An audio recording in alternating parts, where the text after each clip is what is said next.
मुद्दा गरम में आज का सबसे अहम मुद्दा ये है कि लॉकडाउन 4.0 जब खत्म होगा तो उसके बाद की तस्वीर क्या होगी और उत्तर प्रदेश के हालात क्या होंगे। उत्तर प्रदेश में भी हॉटस्पॉट जोन लगातार बढ़ते हुए दिखे, लेकिन प्रशासन एक्टिव दिखा। इसी पर बात करने के लिए हमारे साथ वहां के मिनिस्टर जुड़े हैं, सिद्धार्थनाथ सिंह जी, प्रवक्ता यूपी सरकार के। बहुत बहुत स्वागत है सिद्धार्थनाथ सिंह जी हमारे साथ जुड़ने के लिए। पहला सवाल मेरा आपसे ये, 4.0 31 तारीख तक, उसके बाद कैसे उत्तर प्रदेश की सरकार तैयारी करी हुई है, क्या एक्शन लेने जा रही है? कल गृह मंत्री जी ने बातचीत करी है।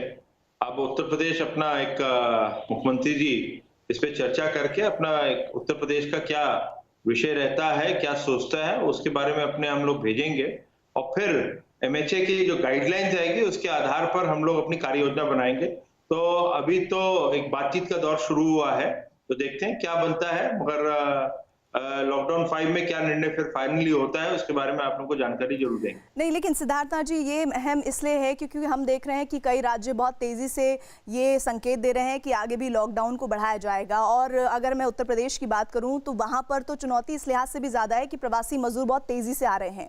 तो ऐसे में कोई रोड मैप तो आप बना ही रहे होंगे जिसका जिक्र आपको यहाँ पर करना चाहिए। आगे आपका रोड मैप किस ओर जाएगा, किस दिशा में जाएगा? देखिए, हम लोगों ने चाहे लॉकडाउन 1 हो, लॉकडाउन 2 हो, लॉकडाउन 3 हो, लॉकडाउन 4, जो आपको मैंने बताया वही प्रक्रिया हम लोग ने अपनाई है। उसी प्रक्रिया पे अभी चलेंगे। जब केंद्र से पूरी डिटेल आएगी उसके बाद हम लोग अपनी कार्य योजना को घोषित करते हैं।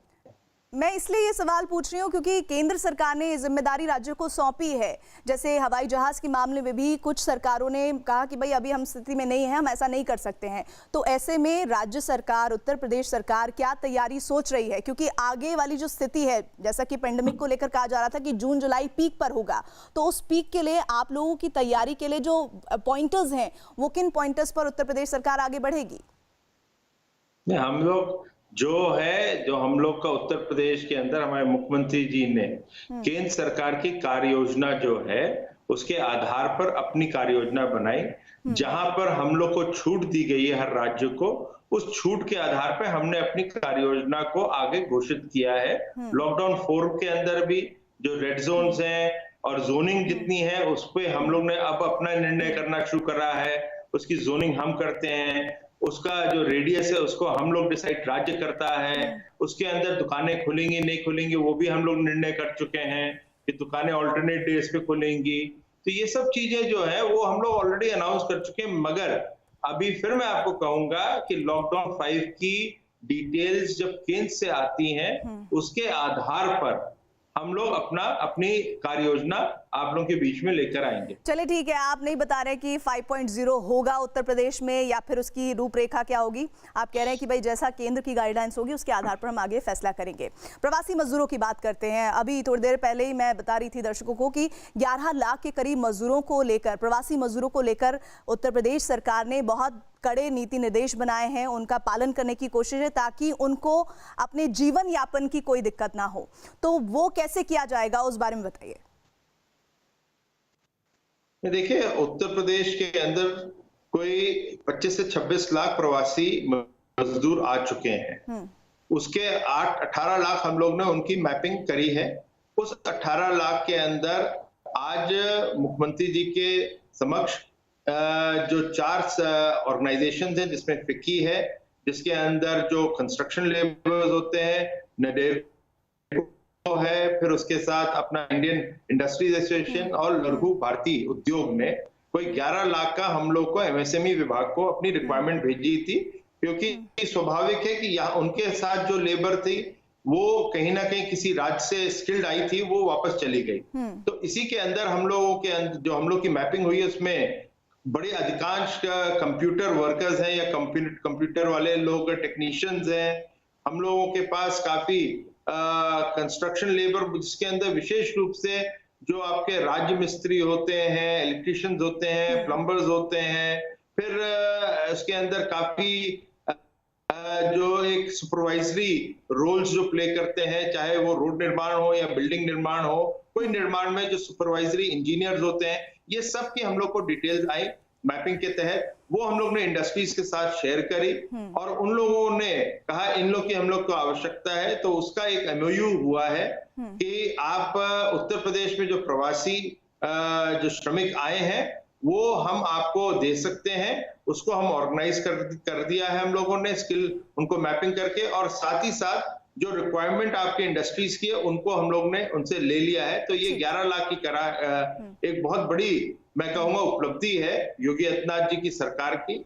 और इस दिशा में उत्तर प्रदेश ये जरूर एक मैसेज देता है देश को, जो प्रधानमंत्री जी भी चाहते हैं कि समस्या कोई हो उसको अवसर में कैसे बदला जा सकता है। तो आज हमारे मुख्यमंत्री जी ने उसकी पहल आज की है कि देश के अंदर समस्या कितनी भी बड़ी हो उसको हम लोग अवसर में बदल सकते हैं। सिद्धार्थनाथ जी, आप अवसर की बात कर रहे हैं, लेकिन इस अवसर के साथ चुनौतियां भी कम नहीं है। इस बात से भी पूरी तरह से इत्तेफाक रखते होंगे। जब मैं अपनी अगली बात रखूंगी तो आप उसे समझ जाएंगे। वो ये कि आपने खुद कहा कि 25 लाख के तकरीबन जो प्रवासी मजदूर है वो उत्तर प्रदेश पहुंच चुका है, लेकिन इस बीच एक और जो जानकारी आ रही है जो चिंता बढ़ाने वाली है वो ये कि ये प्रवासी मजदूर अपने गांव देहात जा रहा है और वहां भी अब कोरोना के जो मरीजों की संख्या है उनके जरिए बढ़ सकती है या बढ़ रही है। तो उसके लिए आप लोगों की तैयारी क्या है? वो क्वारंटीन सेंटर हो या घर में ही गांव देहात में ही उनके लिए क्वारंटीन सेंटर बनाए जाने की बात हो, क्या किया जा रहा है उत्तर प्रदेश सरकार के द्वारा? देखिए, जब समस्या आती है तो आवश्यक है कि आपको चिंता करनी चाहिए।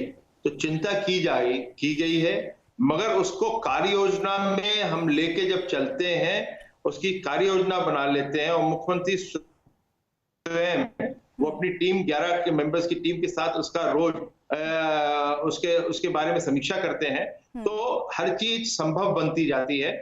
और इसीलिए आज जो प्रवासी लोग आए हैं, ये सही बात है कि उससे कोरोना के केसेस बढ़ रहे हैं, मगर उनको हम लोग क्वारंटाइन सेंटर्स या आइसोलेशन के जो हम लोग के L1, L2, L3 के 58,000 मतलब 60,000 जो बेड्स तैयार कर लिए हैं हम लोग ने, और 1 लाख के ऊपर हमने क्वारंटाइन बेड्स तैयार कर लिए हैं।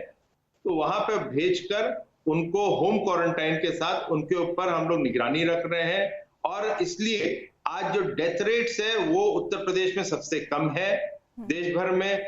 आज जो आपका रिकवरी रेट भी है वो भी मोर देन 55% उत्तर प्रदेश के अंदर है। तो ये सब चीजें जो समस्या है उसका समाधान हो रहा है, मगर चिंता जरूर करनी चाहिए कि उसी के चिंता से ही कोई रास्ता अच्छा निकलता है। अच्छा, एक और बात जो अभी आप बता भी रहे हैं उसी से जोड़कर मैं अगली पूछ रही हूँ, इन मजदूरों से ही संबंध रखती हुई, वो ये कि अभी हमने 7 बजे से शाम 7 बजे के बीच में दुकानों को, जो किराना दुकानें हैं या फिर जो फल सब्जी वाले हैं या मेडिकल स्टोर्स हैं, उनको खोलने की इजाज़त आपके द्वारा दी गई है, लेकिन जो मजदूर तबका है उसको कोई रियायत मिलेगी? 5.0 की जो लॉकडाउन की शुरुआत होगी या फिर 4.0 के अंत के बाद कुछ और रियायतों के साथ हम एक तस्वीर देखें जो इनको मदद पहुंचाएगी? देखिए, मैं इतना कहूंगा, आप जितना भी घूम के वापस अपने पहले क्वेश्चन में आएंगी, मगर जवाब मेरा बड़ा स्पष्ट रहा है पहले भी। अभी खाली इतना कहूंगा, लॉकडाउन जितने 1 हो, 2 हो, 3 हो, 4 हो, वो आपने देखा एक प्रक्रिया है कि किस तरह से एग्जिट किया जाता है लॉकडाउन में। वो उस दिशा में देश चल पड़ा है। तो कुछ राज्य अभी एग्जिट बहुत पूरी तरह नहीं करना चाहते, कुछ राज्य ज्यादा अच्छा कर रहे हैं, क्योंकि उनकी हर सब जगह की अपनी अपनी समस्या है। उत्तर प्रदेश में भी अपने उत्तर प्रदेश के अंदर अपनी प्रॉब्लम्स को देते हुए, केंद्र की गाइडलाइन देते हुए, मुझे जो इतना समझ आता है कि हम एग्जिट और अच्छा कर रहे होंगे, उसके अंदर फ्लेक्सिबिलिटी और ला रहे होंगे, सुविधा और ला रहे होंगे। मगर अब क्या एग्जैक्टली आएगी, वहां पे आप प्रश्न ले जाएंगी, तो मैं हमेशा कहूंगा वो एक दफे उसका इंतजार करिए। अच्छा, और यूपी में ऐसे बहुत सारे शहर हैं जो धार्मिक मान्यताओं से जुड़े हुए हैं, तो क्या, जैसा कि अब हम पिछले दिनों सुन रहे थे कि कुछ राज्य सरकारें इस बात पर भी विचार विमर्श कर रहे हैं कि भाई गुरुद्वारा और मस्जिदें, मंदिर खोले जाएं, चर्च खोली जाएं, तो क्या जो राज्य या जो आप उत्तर प्रदेश की हम बात कर रहे हैं, उन शहरों में जिनकी जीवन यापन जो है वो उन धार्मिक स्थलों से ही जुड़ी हुई हैं, तो उनको लेकर कुछ अलग से सोच रहे हैं आप लोग? अभी तो केंद्र का ही निर्देश नहीं आया उस पर, एक दफे वहां से क्या आता है उसके बाद हम लोग भी निर्णय कुछ करेंगे। तो राज्य भी तो अपने स्तर पर कुछ सोच सकते हैं। राज्य केंद्र से बंधा हुआ है, केंद्र जो निर्णय देगा। अभी तक केंद्र ने जिस प्रकार से आपने देखा होगा कुछ दुकानें खोलने की बात, जब केंद्र ने कहा हाँ आप खोल सकते हैं, मगर ये अब आपके ऊपर निर्णय कैसे खोलना है, तो हमने उसके आधार पे करा। वही केंद्र भी फिर कहेगा, उसके आधार पे हम लोग निर्णय लेंगे।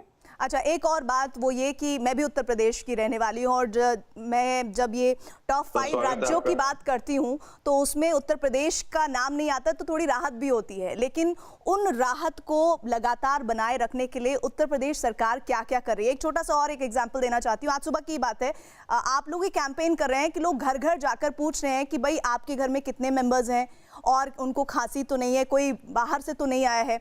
ये एक मैं अनुभव अपना बता रही हूँ, व्यक्तिगत अनुभव बता रही हूँ। तो बाकी और क्या क्या चीजें हैं जो उत्तर प्रदेश की जनता को, नागरिकों को कॉन्फिडेंस दे रहे हैं कि भाई हाँ, हम उत्तर प्रदेश की सरकार के अंडर बहुत सुरक्षित है? देखिए, ये जो कार्यक्रम है वो पार्टी के लेवल पे, बीजेपी पार्टी के लेवल पे चल रहा है और उसके अंदर हम लोग हर विधायक को ये भी कहा गया है कि आप लोग अपने क्षेत्र में कुछ मास्क और बंटवाएं, 1 लाख मास्क और बंटवाएं, सैनिटाइजर या सैनिटाइजिंग का भी कार्य और ज्यादा करा जाए। तो हर विधायक को ये जिम्मेवारी दी गई है, बीजेपी के विधायकों को। फिर हम लोगों ने जिस प्रकार से जो प्रवासी श्रमिक आ रहे हैं, कहीं वो रास्ता आपका कोई हाईवे होता है और आपकी विधानसभा पड़ती है, तो उसमें भी आप लोग को विशेष हम लोग को ध्यान देना पड़ रहा है। उसमें भी कार्यकर्ता जुड़ते हैं। कोई रेलवे स्टेशन है तो वहां पर भी सोशल डिस्टेंसिंग का ध्यान रखते हुए, परमिशन लेते हुए वहां पे फिर हम लोग वहां पे खाने की व्यवस्था करते हैं। तो ये सब चीजें जो है काफी हद तक की जा रही है। साथ साथ हम लोग अब, क्योंकि आजकल वीडियो कॉन्फ्रेंसिंग का दौर है, अब सबको जूम और स्काइप समझ आने लगा है, तो कार्यकर्ताओं के साथ एक बड़ा सम्मेलन भी स्काइप और जूम के माध्यम से किया जा रहा है। तो ये सब चीजें हम लोग कर रहे हैं, क्योंकि वर्चुअल रियलिटी के अंदर ही जो पहले हम लोग करते थे, बैठकें जो होती थी, वो वर्चुअल रियलिटी के माध्यम से की जाती है। चलिए सिद्धार्थ नाथ सिंह जी, आपके जो प्रयास हैं वो और बेहतर नतीजे लाएं, उम्मीद बस यही करेंगे। बहुत बहुत शुक्रिया हमारे साथ जुड़ने के लिए और अपना वक्त देने के लिए।